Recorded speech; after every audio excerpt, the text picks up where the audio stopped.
Returns May 4th, 5th, and 6th with an... Hello, everybody. Sean Humphrey, driving to Hope Valley this morning to do some work. Starting to get back into the work thing. Checking in. Legs are doing much better. Still in my braces, but wanted to come on and talk a little bit about my higher power, God, and things God's doing in my life for me.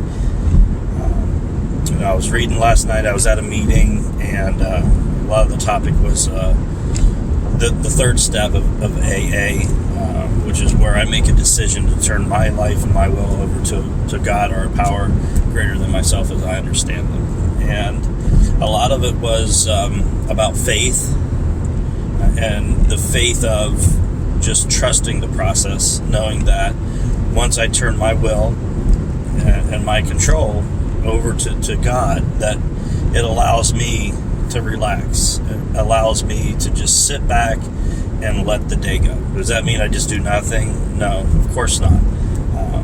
But it means I don't have to fret or stress about anything in the day.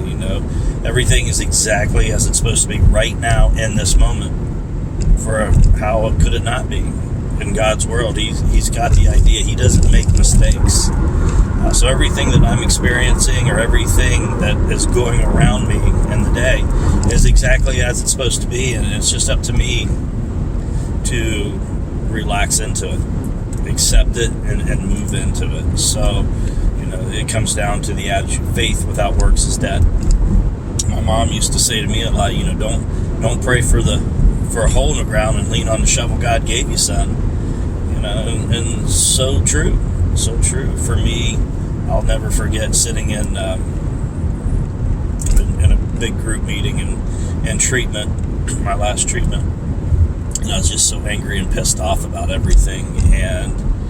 But I had some realization, and I didn't phrase it right because I was still pissed. But, I said, I got to stop depending on God and start doing some work. I said, this shit ain't working for me. Maybe a more accurate depiction was, I got to start trusting in God more and having faith and hope in doing the work that He allows me to do to heal myself and listen to the people He's put into my life. So to take my will out of it. Sean don't know shit. Sean's a terrible manager. Sean tries to manage everything, and it goes terribly wrong under my will because it's full of what I want. My plan is full of me. I'm selfish and egotistical at times, and that's how it goes. And of course, active addiction, we're only thinking about self. We're selfish and we're dishonest. Those are the two main characteristics of an addict or alcoholic. And of course, I was no different. And I didn't see it. I just thought, hey, if everybody did it my way, I'm pretty smart. It would go off fine. Everything would be fine. How come they're not listening to me and doing what I want and what I need? And in life, that's just really horseshit, Life really doesn't work that way. At least not very well. It wasn't working very well for me. And so that's kind of my message today is, being able to fully surrender to what's going on inside me and then around me, and just saying, I'm just going to put my faith in God, let the chips fall where they may. I'm going to do my very best, but I'm going to do my best also to just accept things. When someone attacks me or, wants to fight or argue in some way, shape, or form, which, I'm going to get. That's life. Everybody wants to argue or, tell you this, that, and the third. I need to shut up. I need to accept it. It doesn't mean that I have to agree with a person, but to accept it, to not stew, to not be angry about it, to be in my head, letting somebody get the best of me, and then me plotting and planning, or maybe just being angry and spewing negativity the rest of the day about a situation. Just accepting it, sitting into it, and doing the best I can with the knowledge and information I can, and reacting with love and kindness. My counselor, Tom, he calls it becoming a spiritual warrior, and talking about our spiritual teachers. And our spiritual teachers are referred to as the people who test us the most. It may be a client I'm working with that's testing me a lot, or maybe it's my children, or maybe my wife. she's testing me and how I respond. She didn't know it, but she's my teacher. I could fight with her till the cows come home about a lot of things we have different views and opinions on. Or I could say, this is who you are. I get it. We have different points of view. I'm not going to be mad or angry about this. I'm going to accept it and do the best I can with that. That makes my day a lot easier. Sometimes I sit back and I'll have time to think, I'm like, man, I wasn't 100% on that.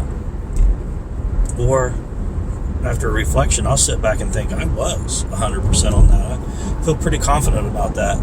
But am I going to continue to fight and force my opinion on her? No, not anymore, because that does me no good. It does me zero good to fight and argue with someone who has their heels dug in on something. So I'll just accept that that's where they are. I'll do the best I can with what I have, and that makes life a lot easier. So lately, Jody's been my spiritual teacher, and I've been a spiritual warrior, and that's okay.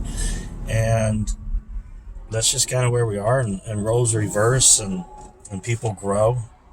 And, I think when we are within our own spiritual program, we not only allow ourselves to grow, but other people will see that, and whether they recognize it or not, they will start growing themselves. They'll either go towards us or away from us. How about that? They'll either kind of like the calm that we're exuding and the presence that we're exuding, and they'll be drawn closer to it, or it might irritate them more, irritate their spirit, their soul, and they'll gravitate away from us. And either way, I'm okay with that, because at the end of the day, I crave peace. I crave love and peace, and just the calmness. And life's not always calm, I'm not saying that, but it doesn't have to be as turbulent as we make it, or as I make it, because I have a tendency when things aren't going my way, when I know that this is the best way, especially, or I think so, life gets pretty turbulent for me, and I know I'm not improving the situation at all, or being a solution to the situation. So situations often equal problems. But if I don't have a solution to the problem, I'm just adding to the problem. So I try to approach it as, how can I best serve the problem? How can I be open and be of maximum service?